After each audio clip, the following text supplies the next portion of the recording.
Bismillahirrahmanirrahim.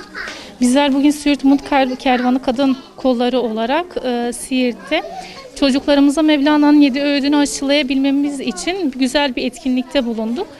Özellikle programa katılan çocuklarımız arasında yetim, muhtaç çocuklarımız da var.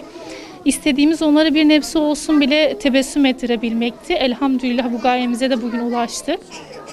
Bundan sonra programlarımıza devam edeceğiz. Çocuklarımızı hem bilinçlendirmeye hem sevindirmeye hem küçük hediyelerle mutlu etmeye devam edeceğiz.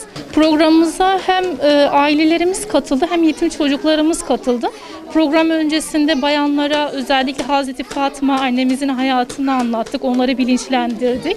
Çocuklarımıza güzel isimler koyma konusunda, onlara nasihatlerini vermeleri konusunda kendilerine güzel bir seminer tertip ettik.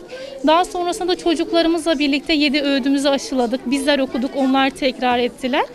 Daha sonrasında hediyelerimizi takdim ettik. Hediyelerimiz arasında Mevlana'nın 7 öğüdünün bulunduğu kağıtlarımız, bunun yanı sıra kalemlerimiz, bununla birlikte abur cuburlarımız var. Ekstra küçük lokumluklar hazırladık, çocuklarımıza hediye ettik.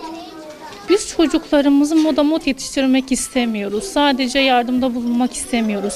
Bizim asıl gayemiz hem çocuklarımıza yardım elimizi uzatmak hem onları bilinçlendirmek, gelecek neslimizde güzel bireyler görmek istediğimiz için aslında biz bunları yapıyoruz.